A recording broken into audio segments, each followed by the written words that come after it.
ఆంధ్రప్రదేశ్ పేలుడు పదార్థాల సరఫరా కేసులో ముగ్గురు సిపిఐ కార్యకర్తలపై ఎన్ఐఏ ఛార్జ్షీట్ దాఖలు చేసింది. నిందితులు నాకా డేవిడ్ రాజ్ అలియాస్ దవేడ్ Vijay Vishwas CPI over ground వర్కర్లుగా గుర్తించారు. వీరు పేలుడు పదార్థాలను under ground CPI cadre Sodi కేసాకు అప్పగించేందుకు వెళ్తుండగా పోలీసులు రెడ్ హ్యాండెడ్గా పట్టుకున్నారు.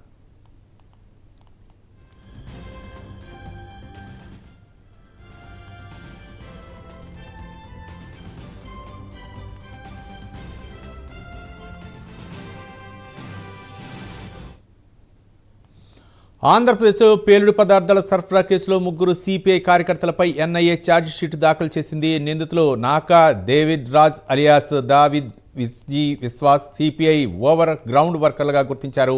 వీరు పేలుడు పదార్థాలను under ground CPI cadre Sodi కేసాకు అప్పగించేందుకు వెళ్తుండగా పోలీసులు రెడ్ హ్యాండెడ్గా పట్టుకున్నారు.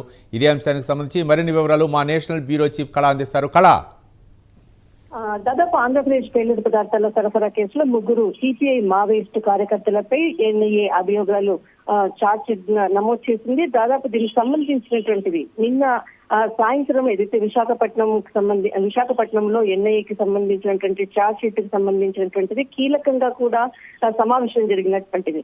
దీనికి అంటే అర్ధరాత్రి మనకు దీనికి ఎన్ఐఏ అంటే ఛార్జ్ షీట్ నమోదు చేస్తున్నట్లు కూడా ప్రకటించింది. దీనికి సంబంధించినటువంటిది ఈ కేసులో మొదట ఛార్జ్ షీట్ లో ముగ్గురిపై ఐపీసీ పేలుడు పదార్థాల చట్టం కింద ఇటు చట్టంలో అంటే సెక్షన్ కింద అభియోగాలు మోపారు. ఛార్జ్ షీట్ లో పేర్కొన్న నిందితుల్లో ఇద్దరు నాకా డేవిడ్ రాజు తర్వాత విజయ్ విశ్వాస్ లను సిపిఐ మావోయిస్ట్ ఓవర్ గ్రౌండ్ వర్కర్లుగా గుర్తించారు.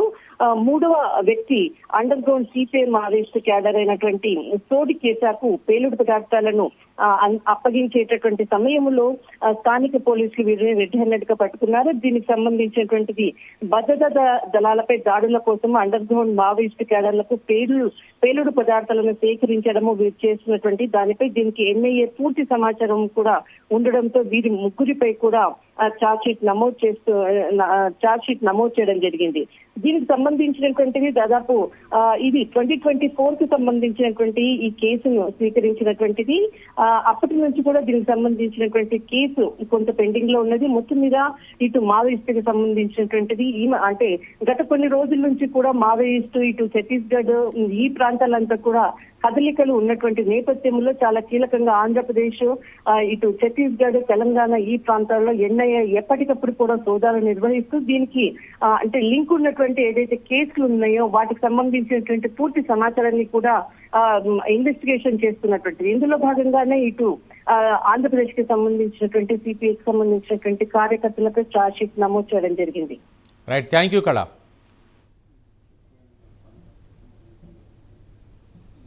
అమరావతిలో ఇవాళ సిఆర్డీ అథారిటీ సమావేశం జరగనుంది. రాజధానిలోని